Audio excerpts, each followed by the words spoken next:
Lepo zdrav iz Trbovelj, mesta akrobatov, kjer mladi s svojimi podjetniškimi idejami iščejo prostor ne samo v Sloveniji, ampak tudi po svetu, kjer je konkurenca izjemna, ogromna. In to je uspelo tudi družini našega današnjega gosta, ki je postala sinonim za catering, dobro hrano, kulinarična doživetja in še marsikaj bi lahko naštel. To počnejo tako dobro, da jim je uspel tudi veliki met na zimski olimpijadi. So namreč, ki je bila v Italiji, ki je sinonim za dobro kulinariko, dobra vina, da so tam kuhali. In kdo je kuhal tam? Jezerškovi. Luka, hvala, res je šel. Zdaj si mi spravo malo zadrego, ampak ja, res. Nedolgo nazaj smo bili v Italiji in neizmerno vesel, ponosen, da nam je na nek način ta met uspel in na koncu mislim, da ga lahko ocenimo za zelo dobro. Ampak da se vrnemo na začetek, ne, ko ste pa kuhali oziroma ko se je razvedelo, da boste kuhali, ne, so italijanski mediji rekli, ne, kar veliko portalov, to ne bo made in Italy. Ne. Kako je možno, da iz nekih Alp, ne, iz dežele izpod Alp, bojo zdaj nam kuhali Slovenci Jezerškovi? Oni so nas celo označili na nek način malo kot Balkance. Pač ja, smo del XU in tako naprej, ampak tako pač je. Ja, olimpijske igre je zelo velik projekt. Na nek način imajo veliki športni dogodki v naši hiši dolgo brado. Je pa res, da že zelo, zelo dolg časa, predvsem mogoče od tega obdobja, ko smo 4 bratje prevzeli vodenje po očetu in mami, je bil nek zelo velik fokus na velikih športnih dogodkih. Zakaj? Zaradi tega, ker so veliki športni dogodki predvsem predvidljivi. V zadnjem obdobju ljudje, ki imajo zelo, zelo veliko denarja, lahko temu rečemo celo bogataši, se neizmerno radi pokažejo na teh dogodkih, kar pomeni, na drugi strani lahko ustvarjamo zelo veliko dodano vrednost. In tukaj mogoče pol kasneje lahko prideva tudi do slovenskih športnih dogodkov. Bova. Tako da je to nek razlog. Na drugi strani pa ni meja samo Slovenija, ampak je lahko kar naenkrat meja recimo Evropa ali pa na koncu koncev tudi celo svet. Tako da te korake delamo. Je pa res, da letošnje olimpijske igre v Cortini in Milano Cortina nam je ta met uspel in moram biti iskren, tako neizmerno sem ponosen, da nam je to ratal, da tako, včasih mi pride malo tresoči glas, ko se o teh stvarih pogovarjam. Zakaj pride do tega tresočega glasu, ko se o teh stvarih pogovarjaš? Kaj je tako različno od drugih dogodkov, ne, ki ste jih delali do zdaj? Ma veš kaj, na nek način mene vsi poznajo v Sloveniji, ampak je zelo zanimivo, samo čez mejo stopaš. Na koncu koncev, ne vem, na Hrvaško, v Avstrijo, kjer imam tudi za eno poslovno enoto, nobeden več ne ve, kdo je Luka Jezeršek. Noben ne ve, kdo je Jezeršek. In na nek način tam začnejo igrati kvaliteta, nek sinonim, zaupanje. In to je pa tista stvar, pravzaprav na katero kot družina, kot podjetje, ves čas, več kot 45 let vlagamo, in to je pravzaprav po mojem glavni namen, da želimo, Slovenija je postala premajhna, zelo iskreno, in na ta način želimo iti tudi dlje. Bova šla tudi dlje, ampak zaenkrat bi še ostal na tem dogodku, ki je res razburil italijanske medije. Ja. Kaj ste vi v resnici počeli tam? Imeli ste 3 prostore, a ste skuhali tudi za VIP? Kaj ste počeli tam? Mi smo tam počeli in sicer olimpijske igre, zimske olimpijske igre so imeli v Milanu in Cortini 16 prizorišč. Vsako prizorišče je imelo tam VIP prostor. Tukaj pravzaprav je MOKA, to je mednarodna organizacija, ki organizira olimpijske igre, je te VIP prostore prodala ameriški agenciji On Location, ki se ukvarja z trženjem recimo tudi Super Bowla. Vzela je v VIP-e tudi recimo na olimpijskih igrah v Parizu, potem je tukaj zdaj Milano Cortina in pa tudi v Los Angelesu. In na teh lokacijah v Cortinu in Milanu so pravzaprav obstoječe lokacije. V Cortini je zmeraj bilo smučanje, v Antholzu je zmeraj biatlon in tako naprej in tako naprej. So pač nekako poskušali, po našem predvidevanju, delati z lokalnimi ponudniki. Potem pa je prišlo verjetno do nekega nesoglasja in so naredili mednarodni tender, kjer smo se pa mi prijavili. Da ti priješ na tak tender, ni dovolj, da samo dobro kuhaš, ampak je treba tukaj okrog tega zgraditi pravzaprav zelo, zelo veliko stvari. In na koncu jaz mislim, da je dobra hrana na tako velikih dogodkih nekje okrog 20-25%. Vse ostalo je pa pravzaprav moraš ti kot soorganizator na nek način poskrbeti, da organizatorju iz mize odneseš čim več težav, čim več kart potegneš v svojo roko in jih tudi potem znaš obdelati in podelati.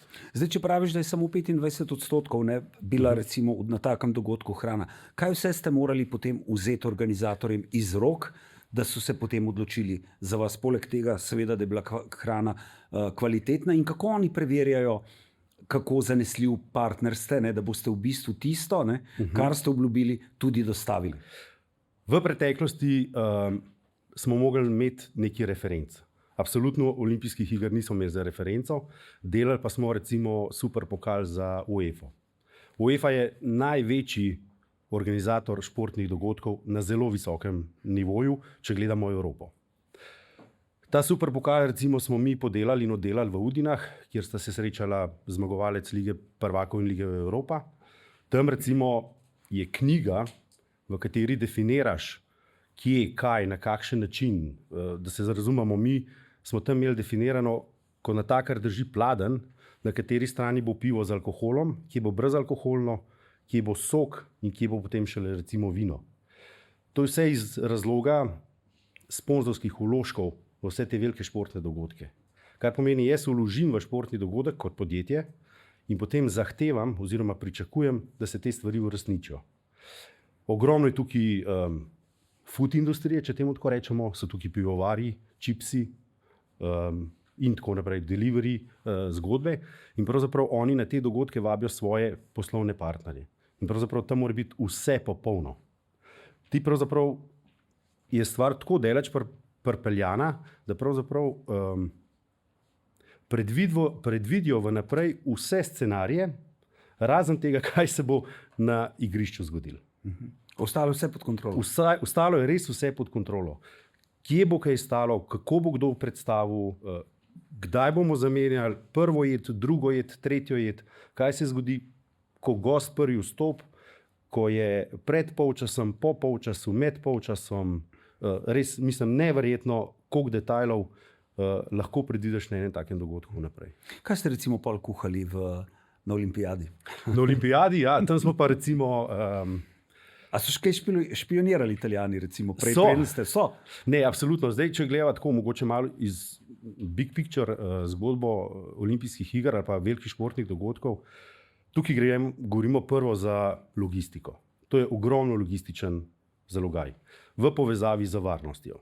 Športne igre, na splošno vemo že iz zgodovine športnih olimpijskih dogodkov, da je lahko tudi stvar, recimo, če se spomnimo Münchna v preteklosti, skratka, je treba gledati na varnost.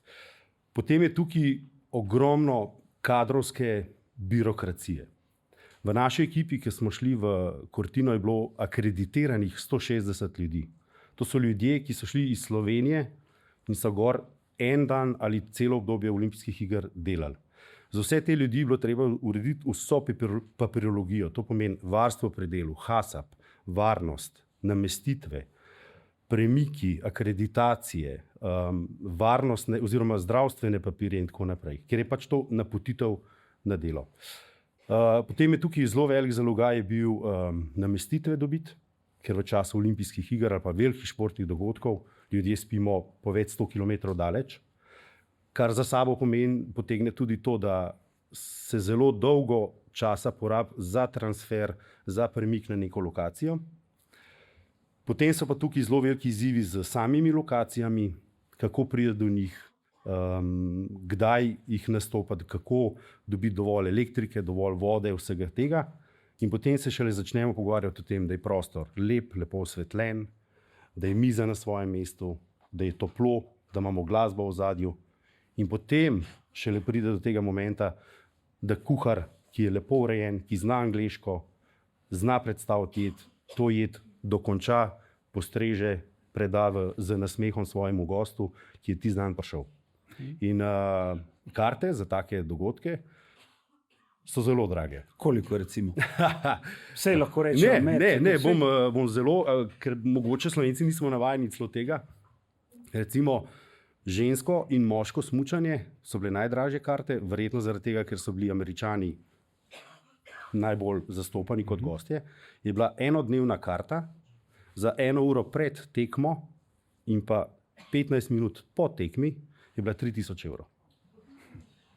3000 evrov, s tem, da si mogel še sam najdeti namestitev, oziroma ti jo je agencija, karto, transfer, letalsko karto, transfer in tako naprej. Skratka, nekdo, ki je plačal 3000 evrov in na koncu dogodek ocenil potem, kaj je pojedel, kaj je popil, je v bistvu drago. Po drugi strani pa tudi ne, če razumeš vso to kompleksnost takih dogodkov. Recimo, kakšni so torej ti VIP gosti, ki dajo, ne vem, za tak dogodek jim ni težko da 3000 recimo, ne vem, evrov, dolarjev. Kakšni so ti VIP gosti? Zdaj, A se razlikuje tudi od dogodka do dogodka, od države do države? Absolutno, absolutno. Američani so načeloma zelo prijetni, prijazni, ali pa vsaj tako delujejo. Zelo veliko čast mi je, da dajemo v našem podjetju kvalitetni hrani zelo velik pomen. In recimo ena gospa, se jo spomnim, ki je prišla in je rekla, da z to agencijo On Location hodi pravzaprav po celem svetu, ki jim pač zaupa. Rekla, da tako dobre hrane še ni jedla. Kar pomeni, da bi mogli biti vse popolno. Rižota al dente, pašta al dente, file, medium, najboljši siri, najboljše mesnine, najboljša vina in tako naprej. Vse seveda za Made Italy, ker je bil pač to tudi eden od pogojev. A od pogoja je bil, da je vse...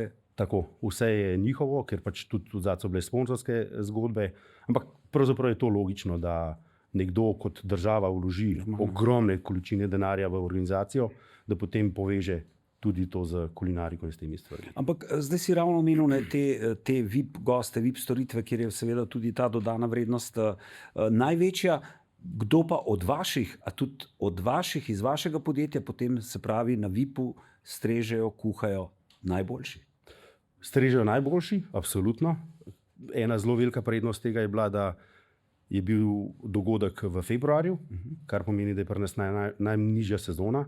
Pobrali smo najboljše vodje, najboljše organizatorje, pravzaprav smetano.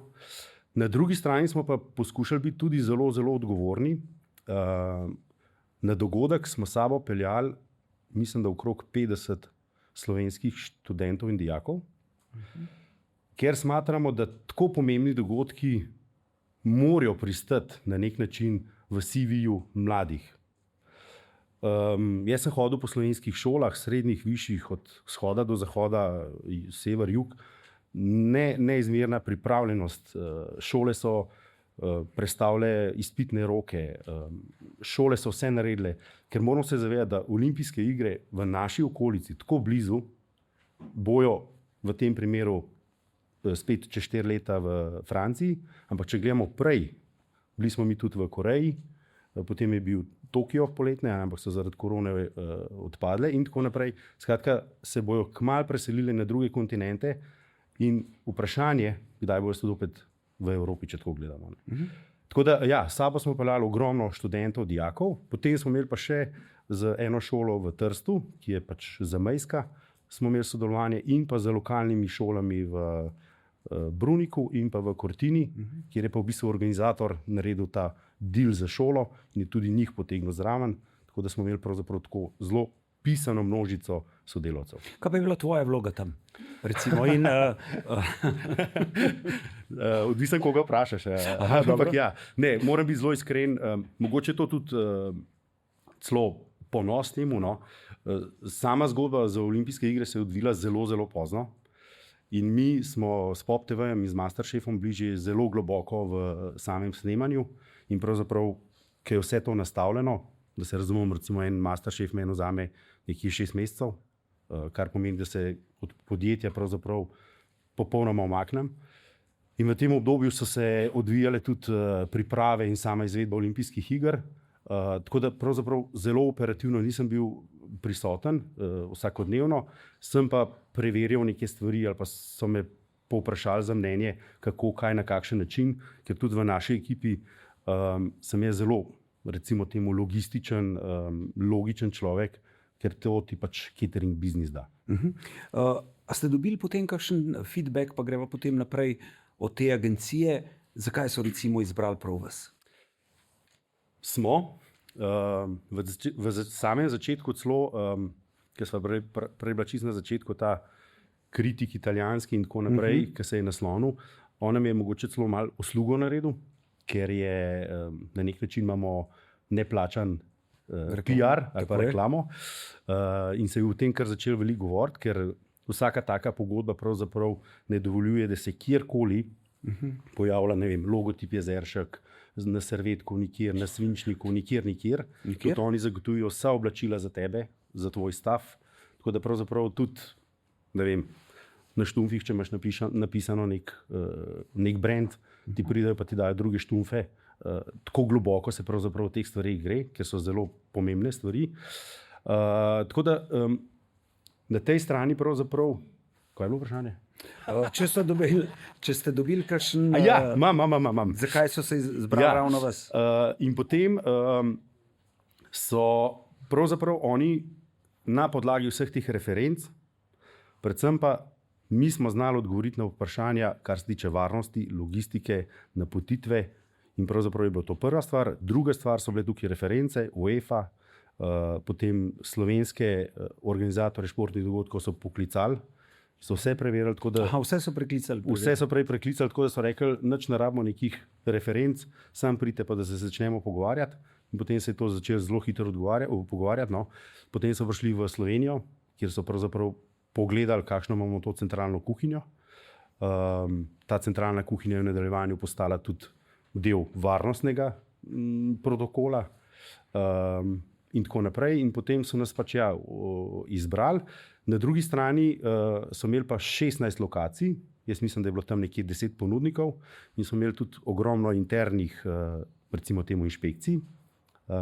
In na koncu smo bili izbrani kot podjetje z najboljšo storitvijo in pravzaprav brez napak. Brez napak? Brez napak. Bravo. Tako da, hvala. Tako da smo imeli tudi, na koncu, ko smo se domov peljali, smo imeli okrog glave zlato medaljo. Pravilno. Ali je bilo še kaj takega, recimo, kar te je presenetilo, pa gremo pol naprej pri teh detaljčkih, recimo, ki jih mi ne poznamo, pa ne, kakšne so te zahteve ali pa kaj takega, recimo, kar te še kaj presenetilo. Se pravi, Jezerškov ni nikjer, vi ste izvajalci. Ne. Še kaj takega, tako kot si dejal na začetku, točno se ve, kako natakar prinese, kje je kaj in tako naprej. Še kaj potem, takega? Recimo, uradni jezik je bil angleščina, tako da potem, ko se je enkrat dogodek začel, med sabo se nismo smeli pogovarjati v slovenščini, oziroma zelo tako v nekem omejenem okvirju. In včasih, mogoče na tem mestu je to treba razložiti, Slovenci to zdaj gledamo, zdaj pa kako, zdaj pa jezik, pa ne smemo in tako naprej. Ampak to je pač mednarodni dogodek in treba se temu prilagoditi. Potem recimo, sponzor je prišel, ki je več milijonov evrov vložil v ta dogodek, je prišel pogledati, kako njegovo pivo stoji, a je limonca na pravem mestu. Inšpektor je prišel pogledati, če imamo potrdilo, da ima limonca, ki gre v pivo noter, bio podpis. Tako da ogromno nekih takih stvari, do tega, da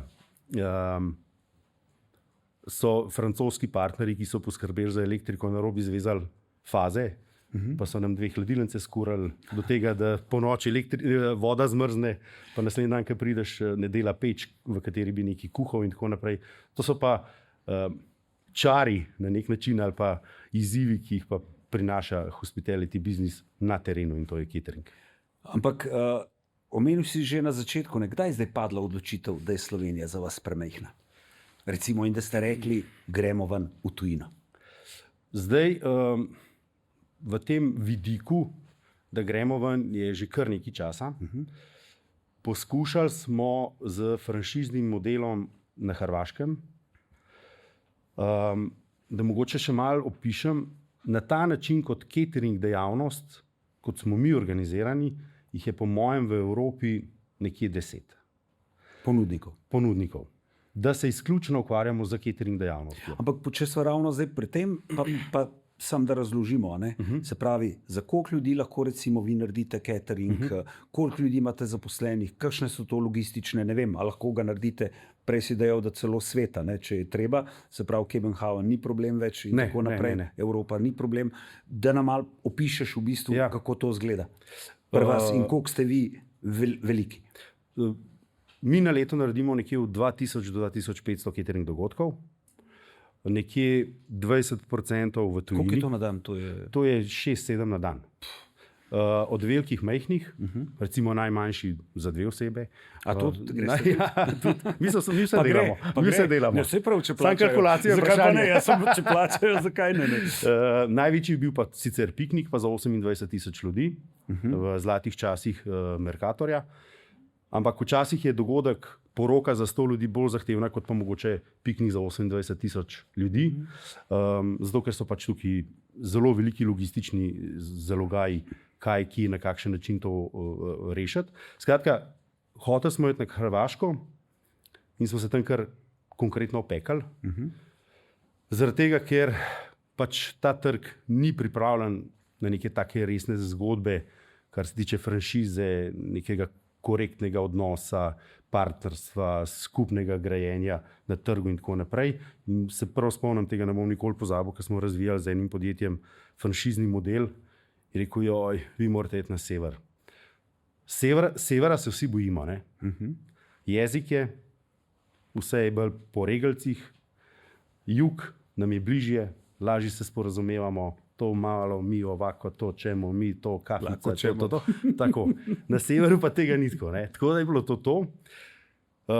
Potem pa smo imeli neke izlete, temu rečemo mi, ne vem, poroka v Avstriji, poroka tlele, ali pa v Udinah smo delali fuzbal in tako naprej, ampak nič nekaj resnega.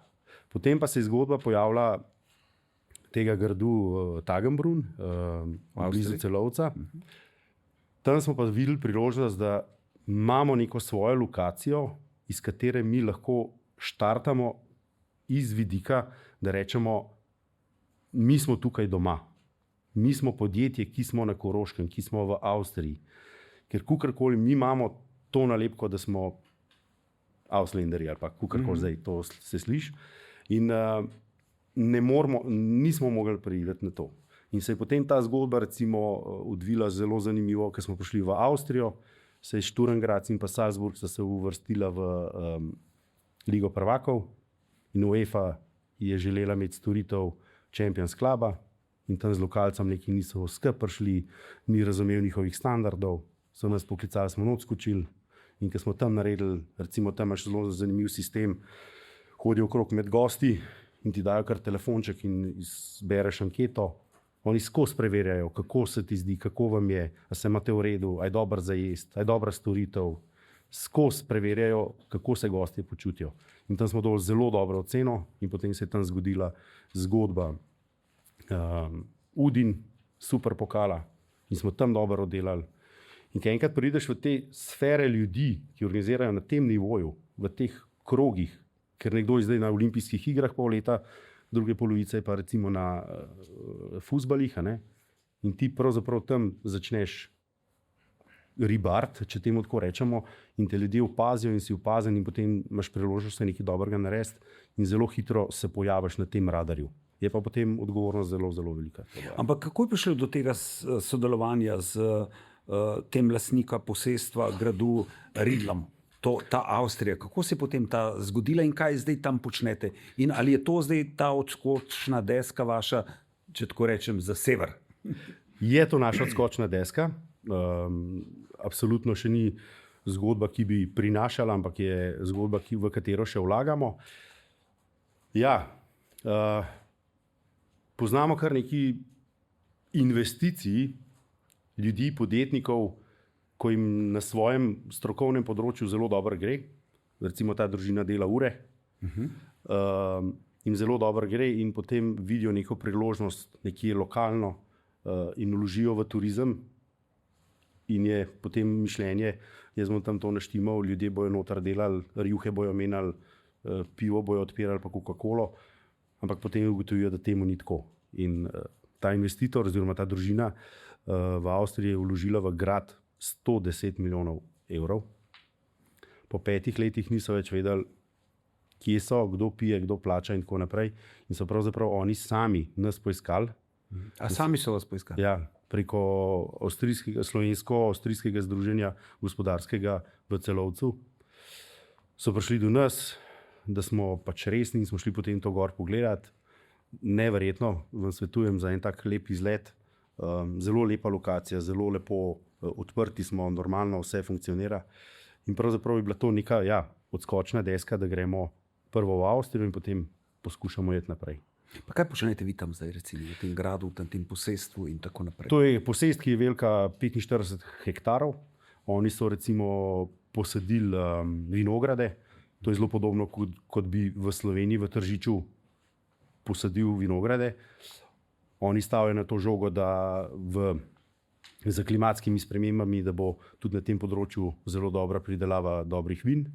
Tako da so to investirali, potem v grad, dol v pristavo, v mali hotel in tako naprej. In tako da imamo mi zdaj pravzaprav na tem gradu upravljamo z gostinsko-hotelskim delom.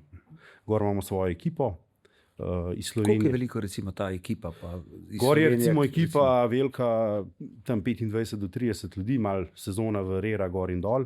Zelo veliki dogodki so gor možni, ker so velike kapacitete. Na drugi strani je to od Ljubljane, od naše lokacije, centralne ali pa matične, oddaljeno 1:10. Tako da mi pravzaprav veliko stvari, včasih celo krožnik čist peljemo gor za hrano, naredimo dogodek in ga pripeljemo nazaj v Slovenijo in ga v Sloveniji operamo.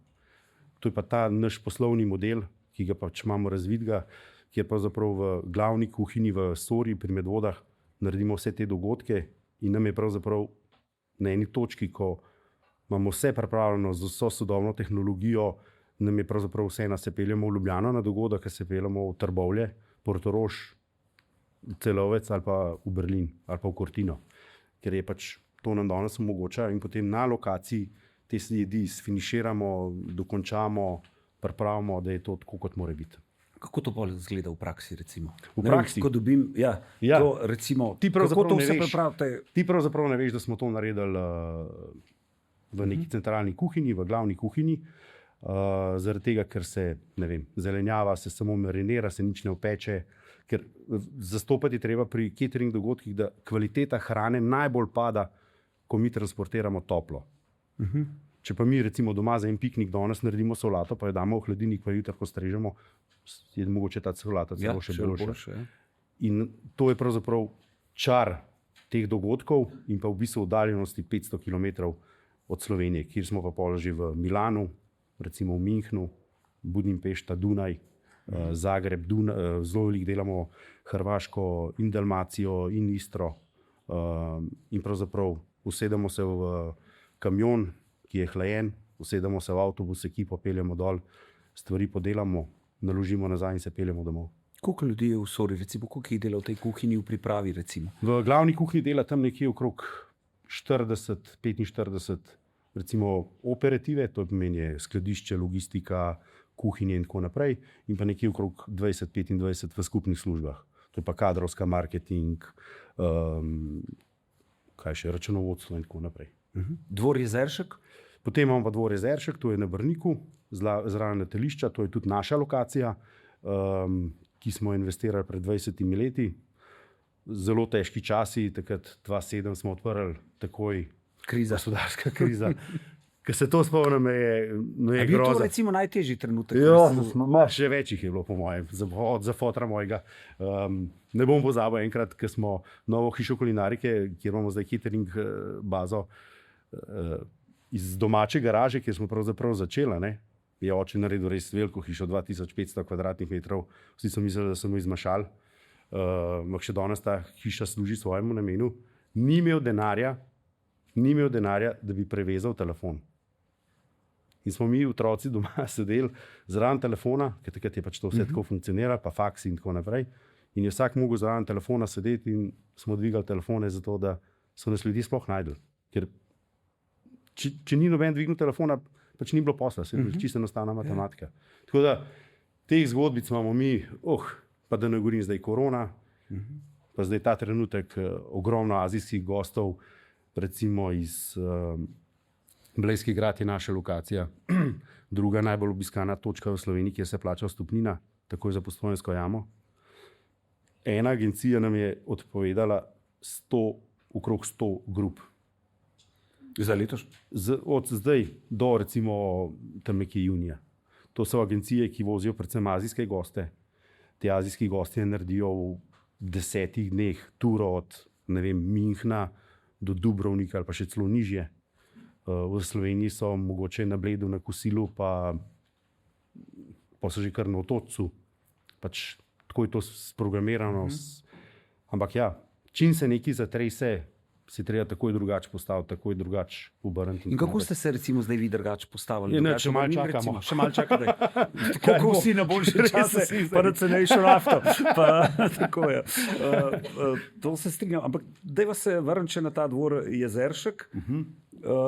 Kaj je zdaj vse v njem? Ne? In takrat se spomnim 2017, to je bilo res preskok in tako naprej, res vsi dogodki so bili tam in tako naprej.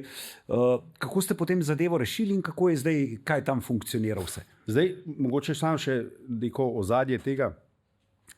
Mi smo začeli v garaži z malcami, potem z osamosvojitvijo. A je oče povedal, kdaj recimo, koliko je bilo na začetku teh malc? 10, 15, 20? Ne, mi smo kar takoj začeli z 400, 500, 600, 700 doma v garaži.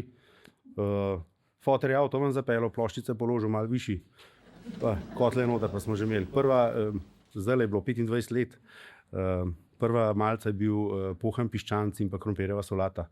In smo to pol v bivše bližnje fabrike vozili. Super smo se imeli, krasno, ampak 91, ki je bila vojna, so fabrike dol zaklenili, pa je bilo spet. In potem smo mi štartali v catering dejavnost. Pravzaprav v Sloveniji noben ni poznal sploh cateringa v tej obliki. Prišla so nova predstavništva, veleposlaništva in smo zelo hitro to zaznali. Kje je bila pol tem ideja, ki ste se pogovarjali z očetom, zdaj šel ta catering recimo? Pravzaprav je trg je to pokazal. Ja. In smo potem to. In prvih 20 let pravzaprav nismo delali, nam nisi mogel priti na kavo, na kosilo, na nič, ker smo delali samo dogodke. In potem ta dvor, kjer smo bila prejle, je bila pravzaprav naša prva investicija v à la carte. To je tudi zgodba zase. Tiskaj misli, da je gostinstvo, samo gostinstvo. Odpremo gostilno, pohanega piščanca, ne prva malca je bila, ampak je bilo malo drugače. Kličem prijatelja, ki je imel gostilno, sem rekel, kako ti pohanega piščanca odsreš za à la carte. Skratka, ni gostinstvo, ne, to je tako, muska ni muska, šport ni šport, isto je z gostinstvom, tako da to so bile tudi muke. Ampak pa kako ste prebili pol to, recimo, ne? Kar smo se mučili, hvala Bogu, je bil ta moment, da smo vsi štirje bili vzgajani v tem duhu, v tem poklicu. Vsi smo rekli, da bomo doma. Najmlajšega Martina smo potem, sam se sicer odločil, ampak smo ga skupaj podprli in je šel v Švico študirati v Lozano, kjer je pravzaprav dobil zelo veliko tega mednarodnega pogleda na biznis, hospitality in tako naprej. In potem smo pač začeli razvijati, zelo hitro je potem prišel Blejski grad, med korono Ljubljanski grad, gostilna, pivnica Union in pa potem zadnja ta lokacija naš je dvorec v Avstriji. In pravzaprav smo na ta način malo stabilizirali poslovanje, ker catering dejavnost je zelo sezonska. Tam recimo zdaj maj, junij, s koncem šole je konc, sta spet 2 mrtva meseca, julij, avgust, september, tja do konca leta. In pravzaprav smo ustvarjali in potem pojedli tisto, kar smo pravzaprav ustvarjali. Kako ste potem torej zdaj organizirani kot podjetje? Nismo šli na način, da ima vsak od bratov eno od lokacij, kar je ponavadi, ker zelo radi sedimo na svojem kupčku in rečemo, to je moje.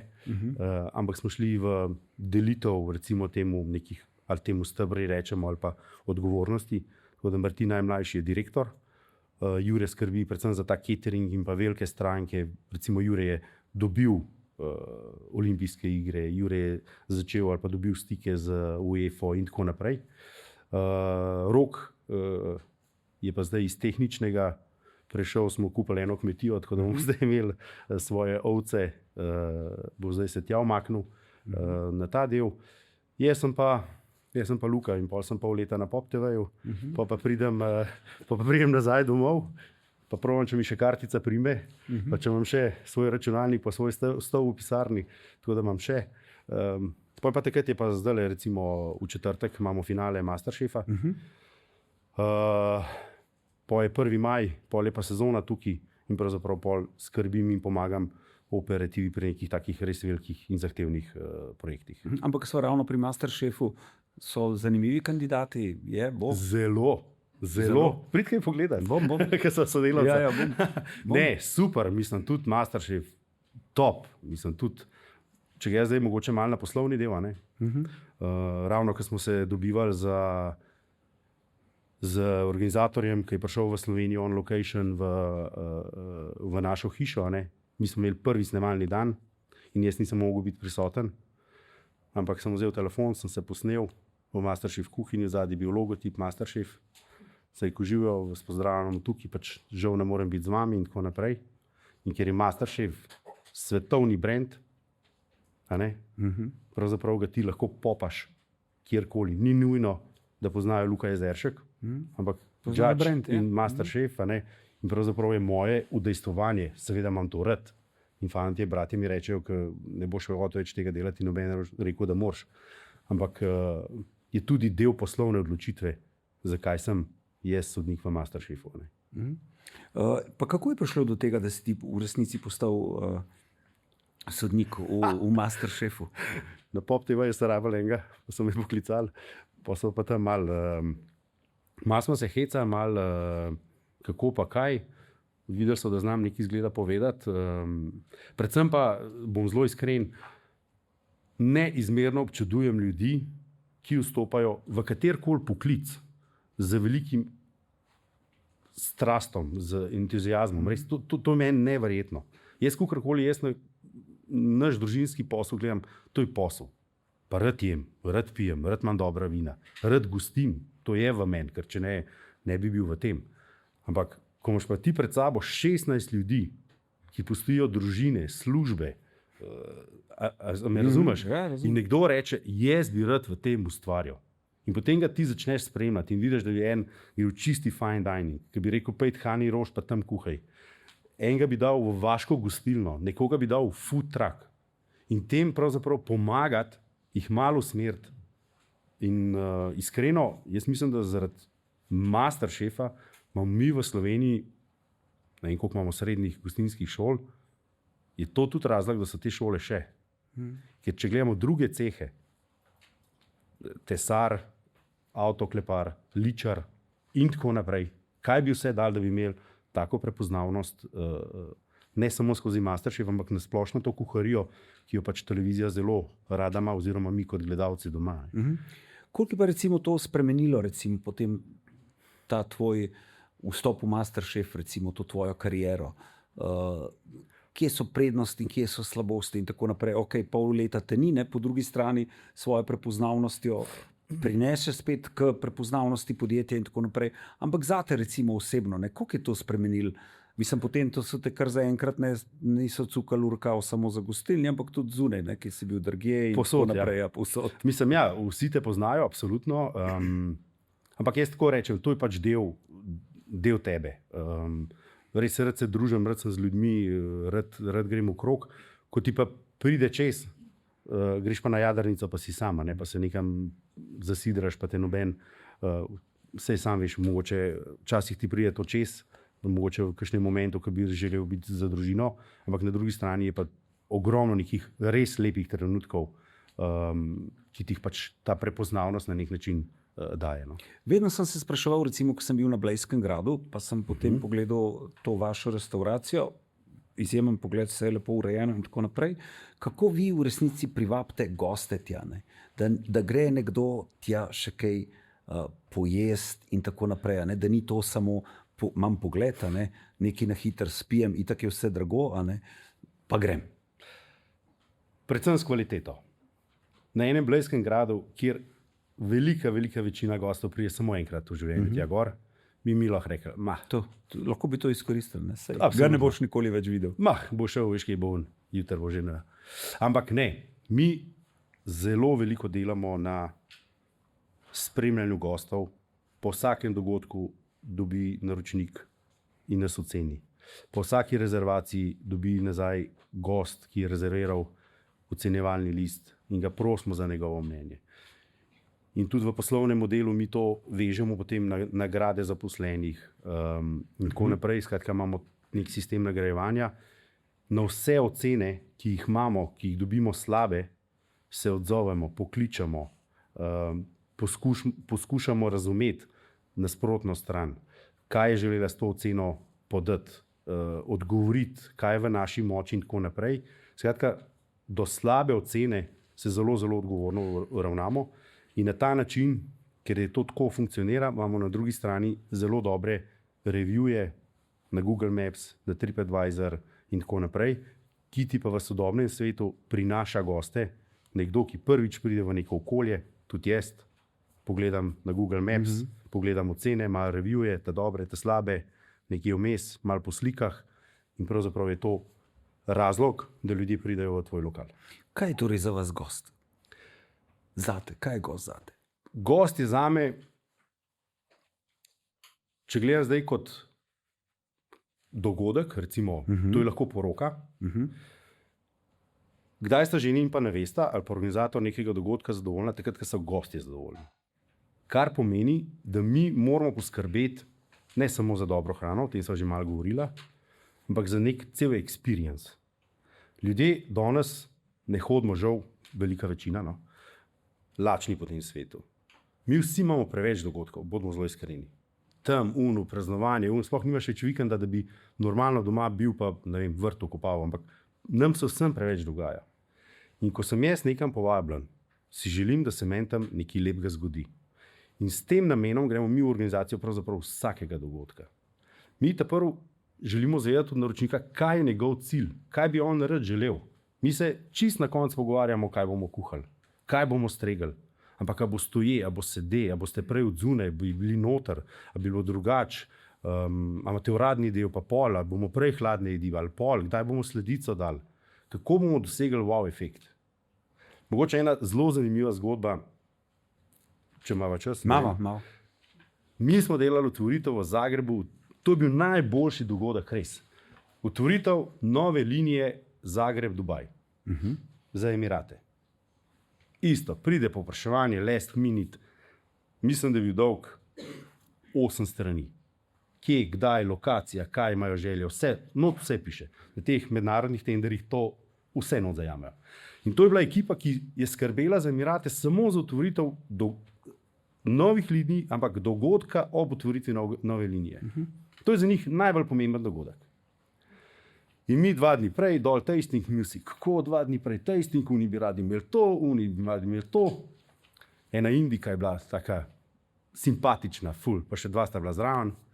Tasting, kaj bomo imeli za tole jed, mislim, da bo okrog 200 ljudi. Prav, za glavno jed bomo imeli mi goveji file. Kako te imeli glavno jed goveji file?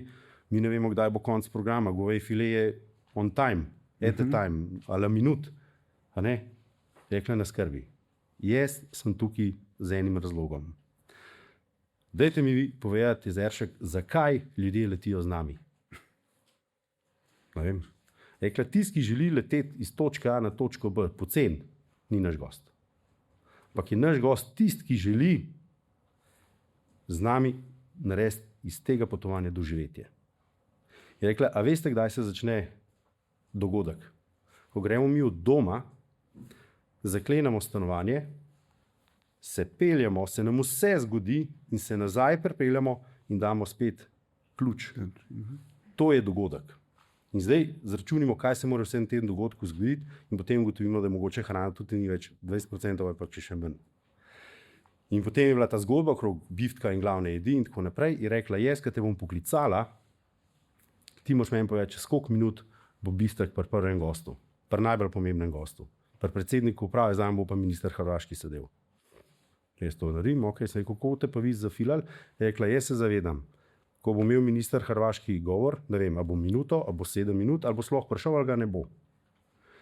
In jaz sem naštela na vse ljudi, da delamo za ta dogodek. To pomeni, ker je bilo konc govora, je gor stopila glasbenica in je v 5 minutah animirala goste. Je rekla, mi padamo na dogodku, ko ljudje vzamemo ven telefon in začnemo brskati po socialnih omrežjih. Zmagamo pa takrat, ko vzamemo ven telefon in želimo neko stvar slikati.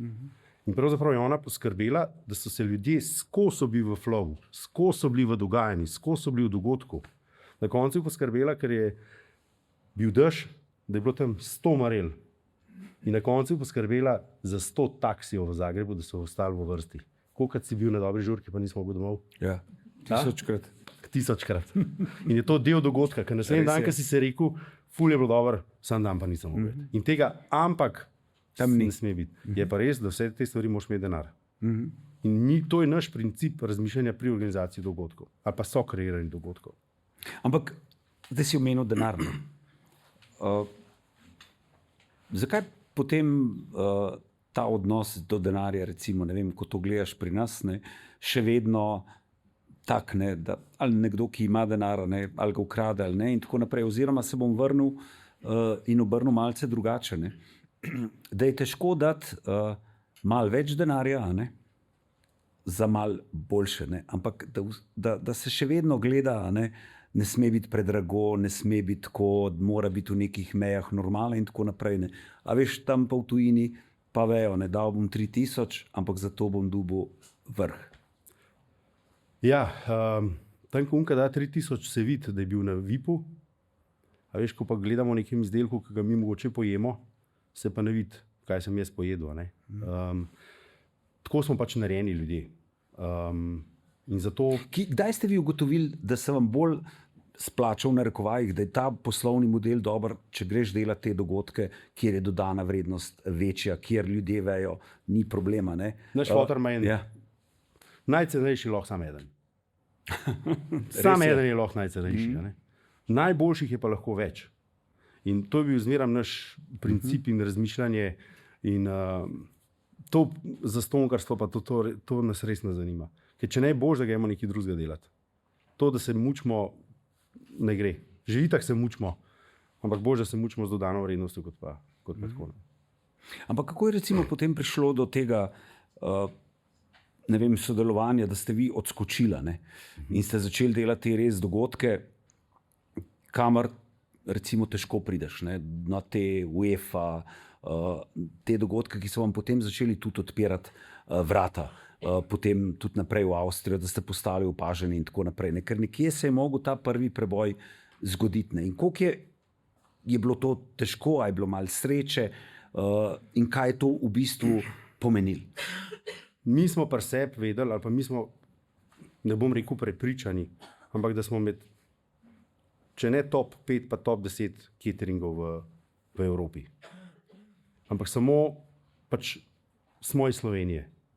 In vsa ta pot, ki jo zdaj hodimo, je zelo težka, zelo iskreno, ampak zmeraj, ko se dobimo tako s familijo, tudi že z otroci, od vseh 4 bratov, jaz ko spravim, mi sam dajmo razmišljati, kaj bojo naši otroci delali. Če bojo hoteli ta biznis peljati naprej, in moramo ga recimo tlekovati. Ne, da jim ga pogrnamo, ampak samo tlekovati, zato da jo oni lahko lažje naprej speljali. Noben ga ne silimo v to, absolutno ne, če bi kdo bil rad, ne vem kaj, umetnik, športnik, farmacevt ali karkoli, glasbenik, z veseljem. Ampak mi, če ne bomo rastli, potem pridemo do težave, da pač enostavno gremo navzdol. In to je odgovorno prvič, ok, do ožje družine, drugič je odgovorno do sodelavcev.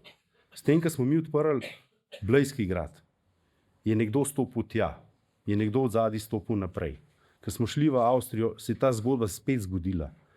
In sodelavc, če ni vid nekega napredovanja, tisti, ki ima seveda to željo, potem zelo hitro ugotovi, da tukaj nima več kaj iskati.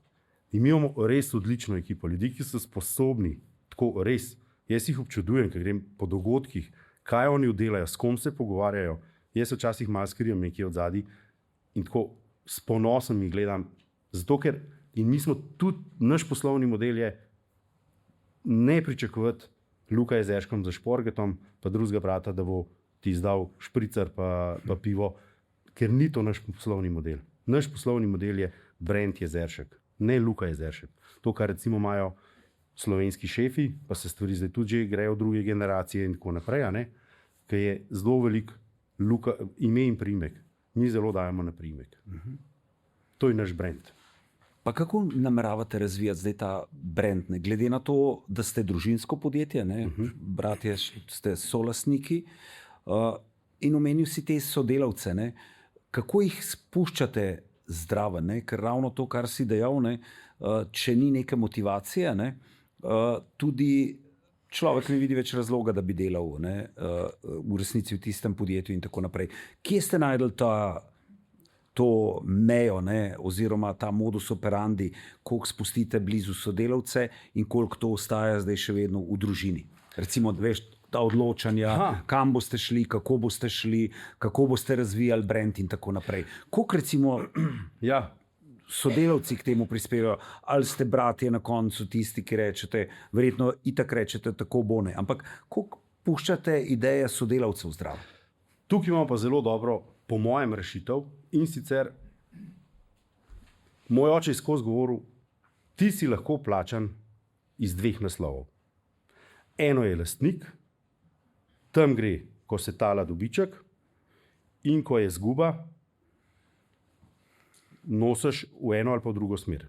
To je iz naslova lastništva. Tam je zelo jasna zgodba, 4 bratje, vsako 25%. Tukaj izdelamo zelo korporativno. Mi se med sabo zmenimo, zakaj je Martin direktor, on mora nam poročati. Ko se jaz grem na skupščino, mi imamo vsak let januarja skupščino, ali pa decembra, konc leta. Jaz enkrat sedim na stolu kot Luka Jezeršek, ki dela, ki je plačan iz naslova dela. In tam jaz mogoče kaj poročam, kaj odgovarjam in tako naprej. Potem pa istočasno ne presedem se, ampak se usedem kot lastnik in se pa pogovarjam kot lastnik. A je zdaj dobiček, a ga ni, zakaj ga ni, kako je in tako naprej. In smo imeli že mi visoke tone, kako pa kaj, da smo prišli do tega. Skratka, bilo je zelo dobro leto, ampak ni bilo dobička. Tak je bil recimo lansko leto. In na koncu, to ni bilo lani, ampak že prej, in Martin je rekel, vse čisto enostavno. Vi ste me izvolili, mi me lahko zamenjate, lahko najdemo drugega. Zelo imamo odkrit odnos, ampak zelo organiziran odnos. Na drugi strani sem pa jaz bil en čas direktor skupnih služb, ker mi je Masterchef preveč vzel, pač nisem mogel tega pohendlati na 2 stolih, Masterchef pa še tam. Sem izstopil in tudi po plači sem izstopil iz direktorske funkcije, na to funkcijo je stopil Luka Rusič, moj sodelavc, in on zdaj je direktor. Potem imamo direktorja poslovnih enot, Aljaž Toplak, in oni se pa odločajo čisto o poslovnih stvareh. Kako bomo šli v investicijo, kaj bomo tukaj naredili, kako bomo šli v prenovo, kako bomo zastavili novo sezono in tako naprej. In tle so stvari zelo, zelo, zelo jasne. In to je, po mojem, rak rana slovenskih podjetij v družinski lasti. Pa noter pridejo še partnerji, v naših primerih so to samo žene, ker pač smo 4 bratje, nobena od punc ne dela, ker zelo omejimo to, kdo kaj in na kakšen način. Tako da, zdaj, ko si me to vprašal, eno je lastništvo, eno je pa potem pozicija v podjetju, kjer pa spuščamo tudi ljudi zraven in pri odločanju in na koncu pri deljenju neke mase, če pač ostane na koncu leta. Ker so vsi ljudje zaslužni za to. Kje pa je potem ta, če tako rečeva, krvna naveza, bratska naveza, visoki toni med sabo kot lastniki, kaj pa potem? Zdaj smo, rečem temu, da smo se toliko že organizirali, da se tudi kregati znamo. Je pa letel, kaj vse je letel, ampak zmeram je nek mesič letu nazaj, da se dobimo pri očetu, malo smo se usedali, kar je pa pravzaprav prednost v velikih firmah, v globalnih firmah. A se na popu skregaš zdaj, da leti vse? Ne. Malo si misliš, malo bi rekel komu, pa ne upaš. Zelo podobno funkcionirajo velika podjetja. To pa recimo je, če se znaš organizirano kregati, prednost družinskih podjetij, ker si pa vse poveš. Jaz bratu mojemu vse povem, ampak vem, da on jemlje tega zelo resno in on absolutno meni. Se pravi, družinska ustava, bili ste eni prvi, ki ste jo podpisali, se pravi, deluje. Absolutno. Če je dobro napisana. Ja. Zdaj smo tudi 2 leti nazaj smo jo na nov osvežili, bom temu rekel, zato ker od prve družinske ustave pred 10 leti je bil to tak samo zapis. Zdaj se je zakonodaja spremenila in lahko tudi neke stvari že uveraš. Recimo, tukaj so bile kar debate, moram biti iskren, poporočne pogodbe za partnerji. Potem so tukaj recimo vsak od bratov je spisal oporoko. To so recimo, enkrat sem bil na enem predavanju od enega predsednika uprave. Oporoko, ja. Jaz sem oporoko napisano. A res? Ja. In je rekel, dvignite roke vsi tisti, ki imate zavarovan telefon. No, da je dvigano. Kaj ima zavarovan telefon? Imate, ne? Zdaj pa dvignite roko tisti, ki imate oporoko napisano. Noben, ne? Zato, ker je to spet tabu tema. A veš, prihajamo kakorkoli malo iz kmečkega okolja, tam bomo malo delili, malo bomo. Tukaj se tudi na kmečkem področju se je zakonodaja spremenila, ne, da je lahko samo en naslednik oziroma se ne more to razdeliti in tako naprej. Zato, ker so bile to so kar boleče teme in te stvari treba urediti, ker so normalni toni, ker se znamo vse za mizo in tako naprej. In hvala Bogu, nikoli v vsej tej zgodovini, odkar smo 4 bratje lastniki, nismo dokumenta ven potegnili. Ste družinsko podjetje, ne? Začela sta oče in mama. Kaj sta ti ona dva dala? Veš, kaj sta mi dala? To, da je pač treba delati, to je prva stvar. Druga stvar, kar se mi zdi pa zelo pomembno, da sta svojim otrokom predstavlja poklic kot nekaj lepega. Tukaj moram mogoče stopati v bran tudi nekomu, ki je bil v gostilni rojen ali pa doma. Mi smo bili kakorkoli rojeni v cateringu, recimo.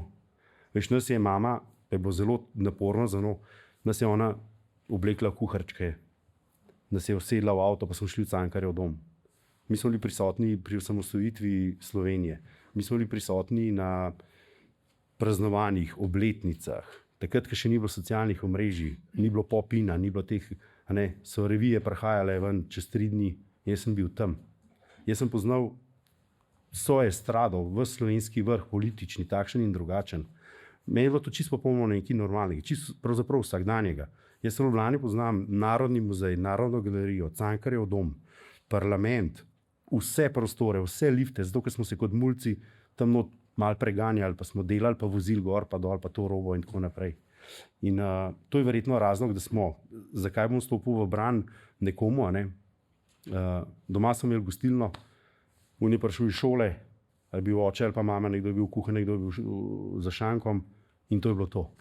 In to so bile večne debate in to je bilo skozi, ti si bil skozi tam. In jaz poznam kar nekaj ljudi, ki rečejo, ne, da ne bom gostin, ne stopam več v to hišo. Zato, ker je toliko neke zasičenosti v tem človeku. In kdor je iz neke res tako gostilne naredil nek družinski prerod ali pa preuredil te stvari, je mogel dati veliko težkega skozi. Tako da ni tle zdaj črno-belo, ampak je zelo zanimivo, zelo poglobljeno se pogovarjati o teh stvarih.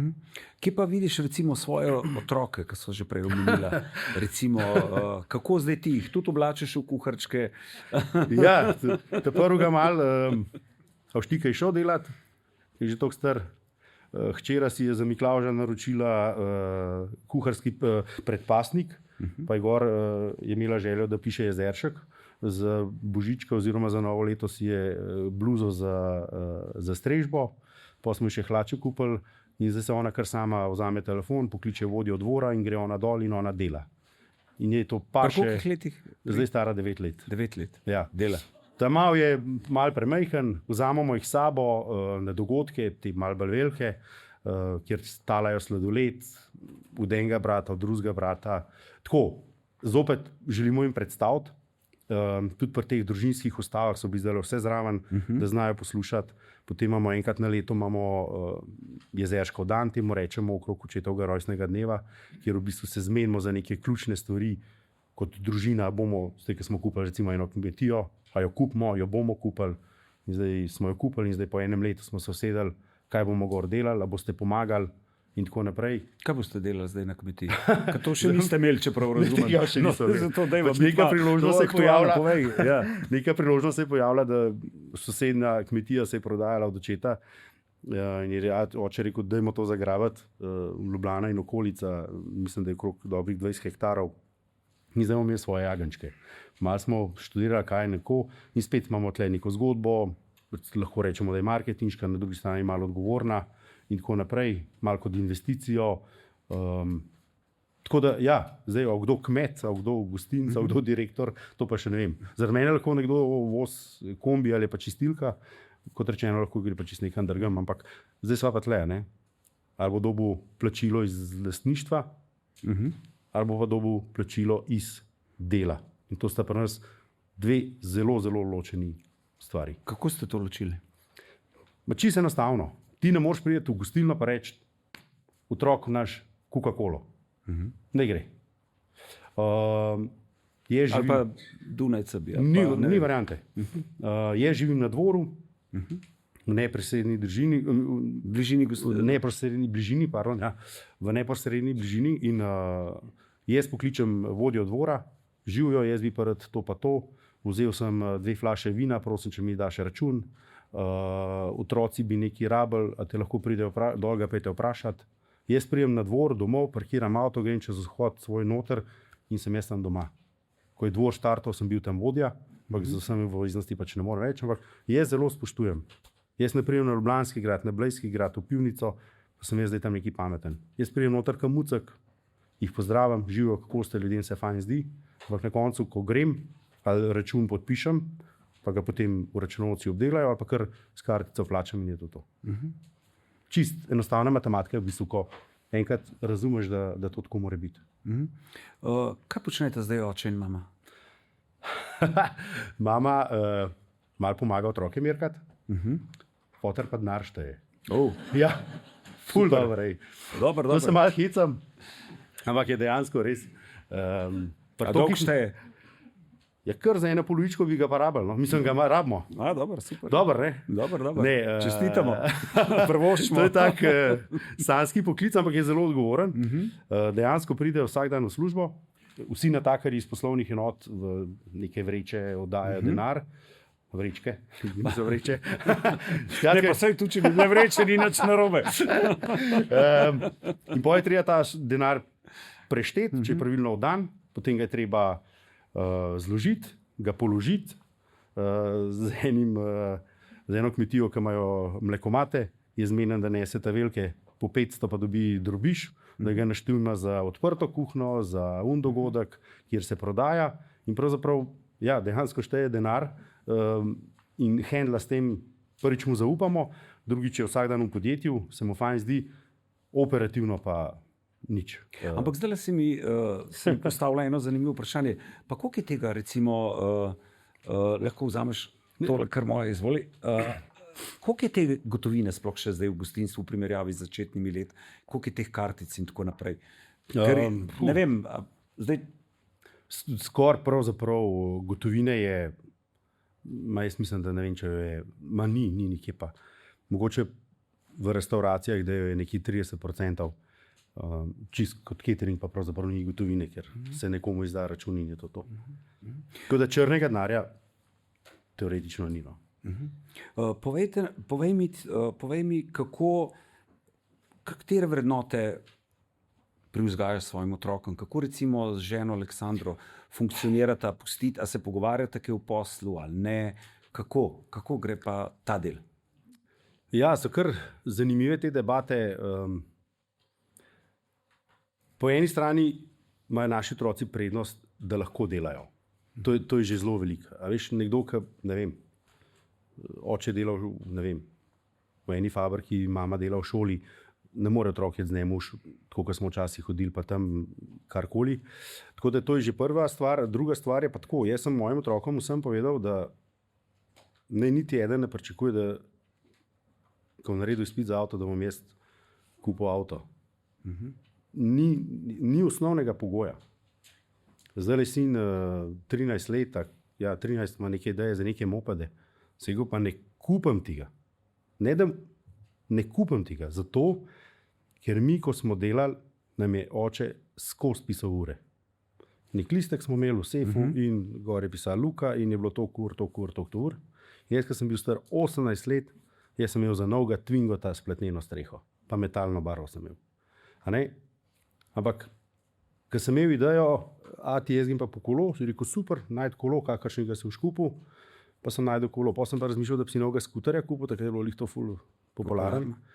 Je kolej, komod, jaz ti denar dam, če pa 2 leta počakaš, imaš pa za avto. Pa sem manjega frčal ta starega vozil, pa sem imel za nov avto. Ne? Tako, ni druge matematike. Delati je treba z glavo, pa na koncu imajo možnost zaslužiti in naj zaslužijo, jaz druge res ne vidim. Kje pa vidiš v prihodnost, recimo, podjetja, pa tudi te blagovne znamke Jezeršek? Zelo dobro vprašanje. Mogoče ti celo ne znam odgovoriti. Recimo, Kempinski, Hilton, Hyatt, recimo, ne vem. Dejstvo je, mi smo gostinsko podjetje, to je zelo pomemben podnapis. Nismo hotelsko, čeprav imamo nekaj malega hotela, sob, ampak smo gostinsko podjetje. In pravzaprav bi radi razvijali in skozi iščemo nove stvari, skozi dobivamo ponudbe za nove gradove, za nove gostilne, ogromno gostilne se oddaja, restauraciji, a nas to zanima, nas ne zanima, skozi smo odprti. Tako da skozi iščemo, ampak na koncu želimo ohranjati ta naš poslovni model. V Sloveniji imamo centralo, imamo glavno kuhno in potem v nekem tem radiusu ustvarjati zelo dobro zgodbo, predvsem pa lokacije za dobro dodano vrednostjo. To je naš res pokoj. Zakaj vedno poudarjaš, pa bo končala pa s tem biznisom, to dobro dodano vrednost? Zaradi tega, ker, a veš, če ni, zelo iskren bom. Dvor Jezeršek imamo cene nižje 25-30% v primerjavi z Blejskim gradom. Ne moramo jih dati na dvoru v Brniku več. Druga struktura ljudi je, druga lokacija je. Ampak po drugi strani, Blejski grad je v Sloveniji eden, Ljubljanski grad je mogoče, ampak to kot res ekskluzivna lokacija. Ljubljanski grad je tudi, mogoče samo zanimivost, najbolj obiskana točka, kjer se ne plača vstopnina, več kot 1 milijon obiskovalcev. Vrsto let delamo z Ljubljanskim gradom, super, ampak na Bledu vsi si želimo jeti na Bled, ali pa vsi, a veš, tako kot v Parizu gremo vsi v Eiffla pogledati ali pa še kaj. Tako da to je ta pomembnost te dodane vrednosti. Kako na eni lokaciji narediti več. Vprašanje publike. Kaj je prva jed, ki ste si jo v življenju skuhali? Dobro vprašanje. Ne vem, če se spomnim. Moje kakšne jajca, cvirki. Kaj je bilo že treba kaj še skuhati zraven, recimo? Kaj si najraje kuhal zase, recimo? Ne vem, ko si bil mlad, ko ste še bili kot otroci, recimo. Tam v Štrtunah smo hodili po krokete. Imeli smo odprt račun, veš, tisti, ki smo malo za biznis, pa to. S tem, da smo pa toliko bombonov pojedli, da je mama rekla, da nič več na lepe oči, smo mogli listek prinesati. Ko je listek je odtrgala, pa je napisala gor, ne vem kva, pa podpisala se je, da je v Štrtun vedela, da je resno naročilo. Da je. Tako da to, ne, nič nekih, tako, pol pa zelo hiter neke stvari na dogodkih, zelo obožujem, rad imam morsko, ko sem na morju, rad imam meso in mesne stvari, kaj zima tukaj, ali pa kukorkoli, zelo sem vse jemno. Kaj pa recimo najljubša jed, ki si jo najpogosteje pripravljaš? Zelo rad imam kakšno dobro rižoto, recimo, tudi to je neka dobra baza, ki jo potem zapelješ, zdaj so špargli, pol bo malo kakšne gobe, polet bo kaj morskega. Tako, rižota mi je ena taka comfort food. Pa si vejo, da imam zelo rad pohano, ne. Veš, kako je. Ker že čisti, še malo pohan, ga zmer pa še tako.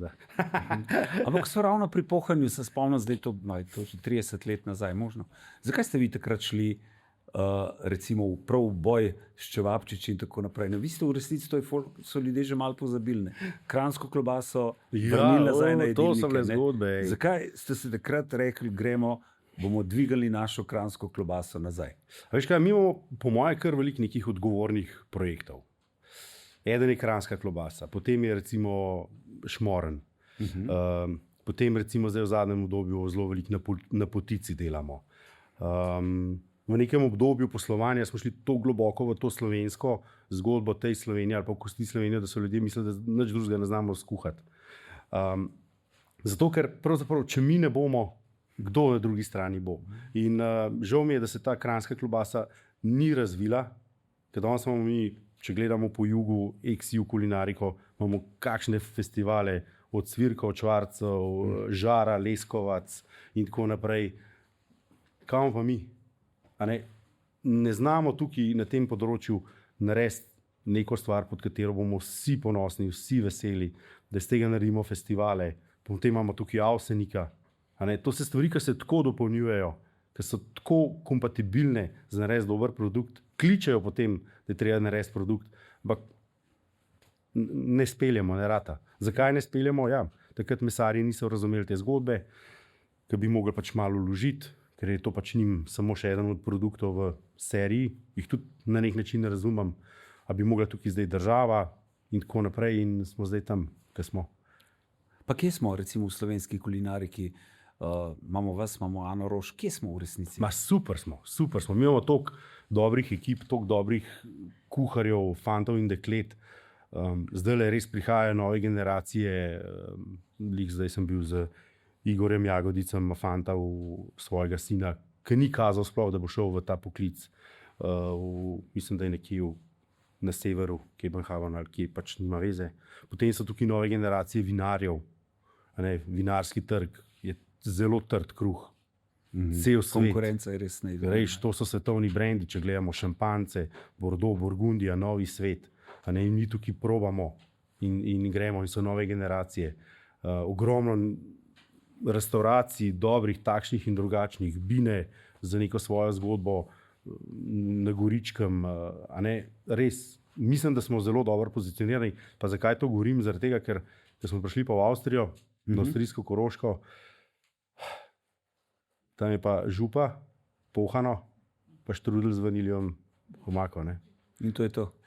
Velika večina tako funkcionira.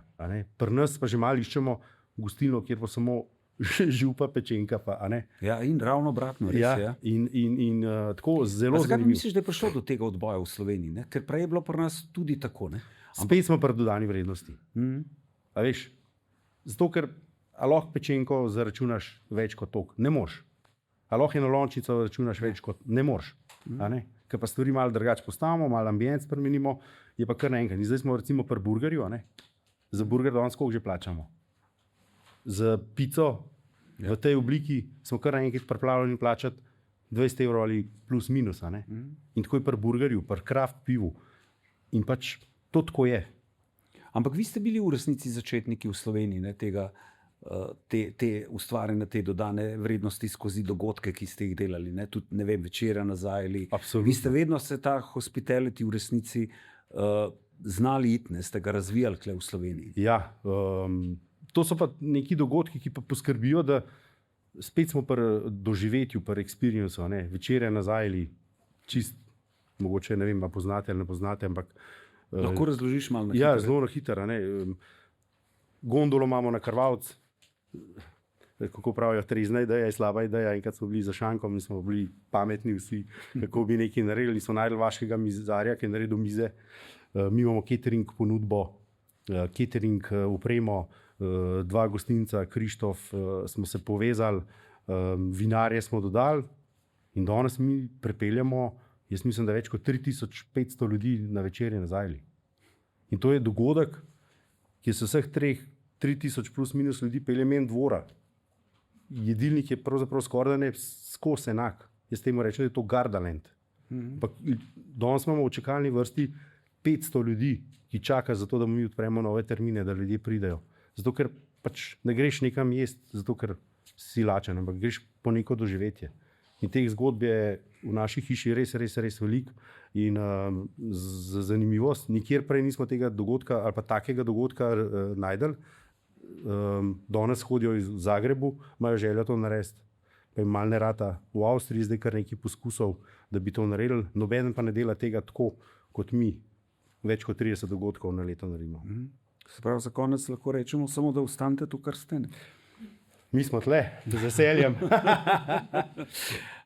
Najlepša hvala, Luka, da si vzel čas. Nadaljevali bomo z mladim akrobatom, Grega Ivančič, Gloven. Hvala vam za pozornost, res. Hvala. Res hvala. Lep pozdrav vsem skupaj. Jaz sem Grega Ivančič, sem founder in trenutni direktor podjetja Gloven. Mi delamo prenosne krušne peči. Praktično jih proizvajamo trenutno v Sloveniji sami. Smo dobili zdaj še eno pošiljko iz Kitajske, tako smo še eno proizvodnjo odprli tam, ker enostavno celega sveta ne moremo od tu pokriti in tudi prodajamo jih sami. Po tem, kaj vam zdaj povedal, vas tudi vabimo, ker ne greste takoj domov, ampak ker ostanete tu, pa probate, kaj bomo vam spekli iz naše peči, pa ker ste videli tudi, kako to funkcionira. V glavnem, mi smo 5 let nazaj to firmo ustanovili. Jaz sem začel že o tem razmišljati praktično 2 leti prej in smo naredili eno Indiegogo kampanjo. To je praktično tako en Kickstarter. Šteli smo zbrati denar, ki bi zalaufali svojo proizvodnjo, ampak ja, pač to nam je vse v kup vodopalo. Ne smo znali skomunicirati, bili smo ful zeleni. Praktično ljudje, ki smo iz nekih navadnih šiftov mislili, ki bomo zdaj lahko v enem dnevu pa znali vse. Ne? Ampak praktično smo se z tistega ogromno naučili. Potem smo tudi kupili en food truck, zato vemo tudi pica pečne. No, to še ste videli, to ste ocenili gnes. Če vemo, kaj narediti, pa če smo zadosti hitri. V glavnem smo s tistim food truckom potli, ko nam je ta kompanija propala, ko ne smo zbrali praktično skoraj nič, mislim, da smo 12 jurjev samo zbrali. Smo enostavno s tem food truckom probali nekako denar zbrati, ampak prišla je korona in vse, kaj smo imeli tistega denara našpalenega, je vse šlo v luft. Praktično skupneje je tisti denar ven na let. In te smo vzeli praktično tudi enega investitora, ki je nikdar ne investiral. Sem ga zdaj glih začel izplačevati, tako smo tudi to uredili. Ampak ja, smo firmo odprli, smo začeli proizvajati, začeli smo v takšni sobici praktično, kot če bi tu za eno steno tako potegnili. Trenutno smo na 1100 kvadratih. Tako ja, kar velika firma trenutno. Imamo prek 20 zaposlenih. Ne vem točno številke, ne vem. Tako je. Koliko peči naredimo, tudi ne vem na leto.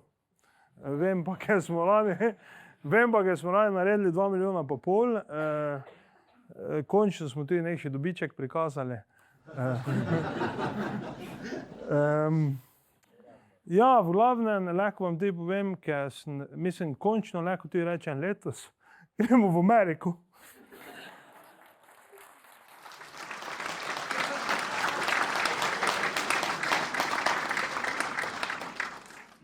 Ja nič, zdaj moramo jesti pa piti, ne? A ja, pa ne imamo samo pic, poleg imamo tudi pivo pa kokice.